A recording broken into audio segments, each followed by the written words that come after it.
Had to just do the OST right there.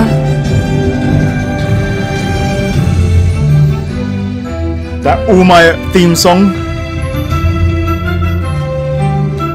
Good morning, good afternoon, good evening guys. Welcome to Otaku Chris is Talking. This is your weekly Boku no Hero Academia manga review. This is for chapter 145. Now this chapter was super cool, man. This is actually really I'm just going to stop this music because I'm just getting slightly distracted.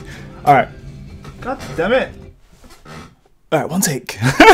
No, so this chapter was really cool because Kirishima is one of my favourite characters, so it's really nice to see him have a bit more depth, especially as we've just recently seen clips of him in the past few episodes of Boku no Hero Academia.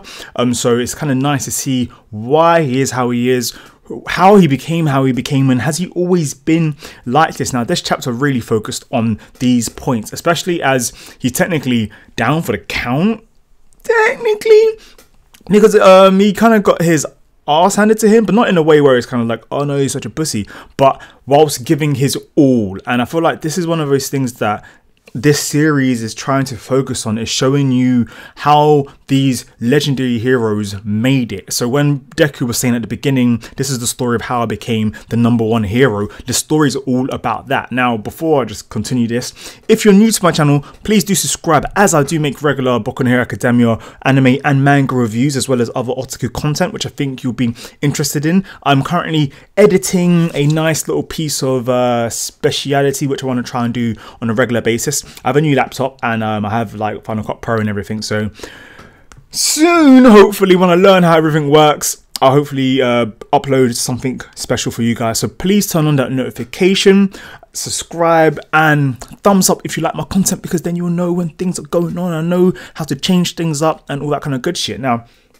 pretty thirsty. The chapter, once again, as I was saying, Kirishima backstory, really cool. So in this flashback, it continues on from what happened in last week's chapter, and last week's chapter ended with Kirishima pretty much kind of giving up on himself. Now, obviously, we knew it wasn't going to stay like that because we know the current Kirishima and we know how he is. But it's really nice to see like the real depth behind his personality, behind that character that is the Red Riot, which is super awesome. Now, not only do we get to see about the whole Kirishima, we also get to see why he chose Red Riot, why he's so infatuated, why he's so infatuated with Crimson Riot as well.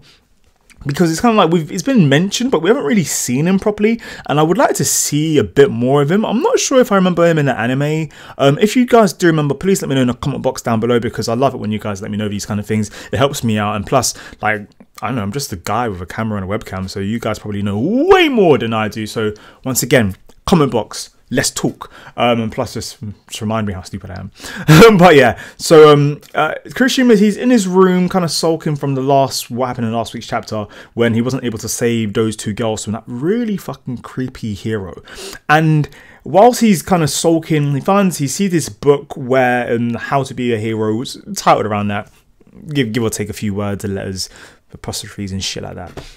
And he ends up just looks at it, he's like, blah, and just throws it. And when he throws it, it ends up hitting like a digital video screen thing. I don't know what they are. They haven't really gone into too much depth with how the technology in Boku no Hero Academia works, but I think it's probably the same thing that All Might gave Deku when like he passed the UA entrance exam, but that level of technology. And it ends up showing Crimson like an interview with Crimson Riot. And the interview is kind of like, oh, like, you seem to be like the most reckless hero who goes headforth into things. Are you never scared? What's the deal with that? What the fuck is wrong with you? And literally, he's just kind of like, look, it's not that I'm never scared. If you're never scared when you're going into these kind of things, you're an idiot. You're a beep. I'm going to presume he said you're a fucking idiot. But yeah. And then he actually mentions what he fears the most is the last expression that is left on the face of the dead when they haven't been saved. And he knows that expression because when he was younger, he wasn't able to save everybody. He was still weak, and the reason why he's able to go that far is because he knows what that face is like, and he knows how much that hurts him and haunts him, and that's even worse than being scared. And I was like, oh shit, that's hella deep. So obviously Kirishima seeing that, it triggered something inside him and made him realize, yo, like, what the hell am I sulking for? I really need to do this. So then he continues on for UA. We also get to see a little bit of how his quirk develops, and I think it was the age of 5 or 4. Just let me know down below, as you guys always do, because I love you guys.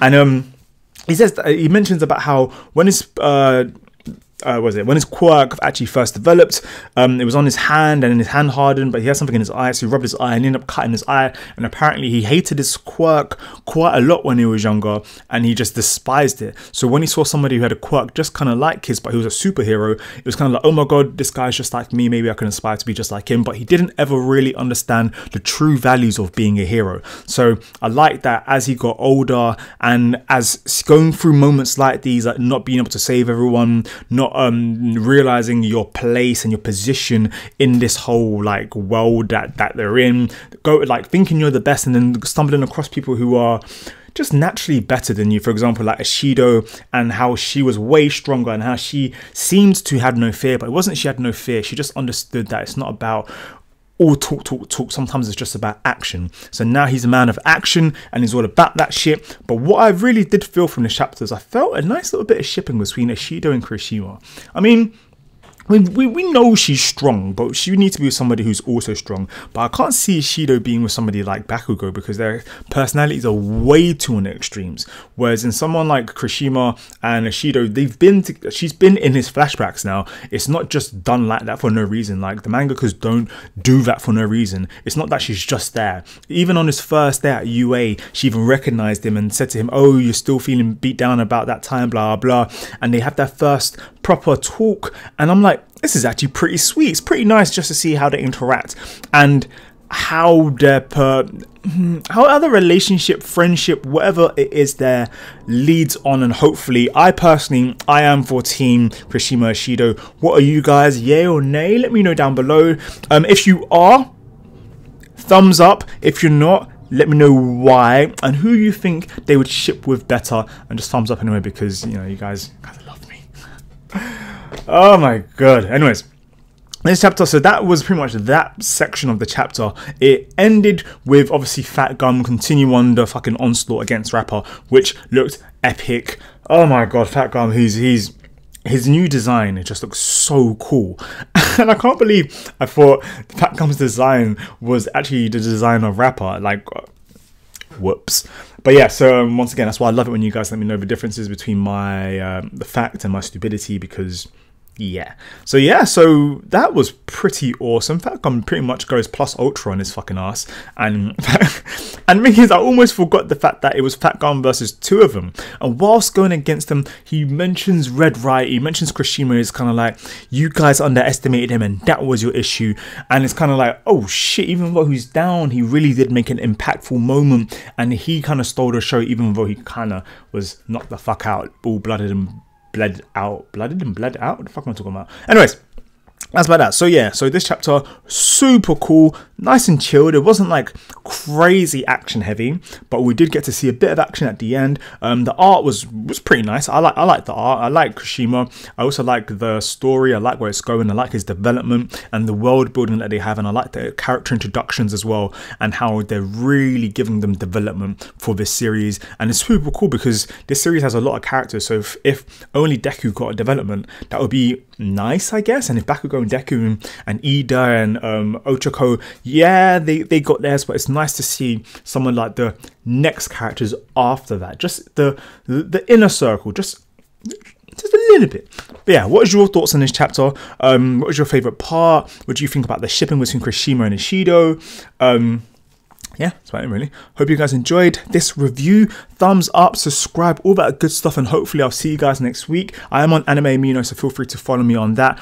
And yeah, seriously, turn on the notification, because real soon I will be dropping that video that I've been promising for the past week and a half, because I'm a waste man. Anyways, peace.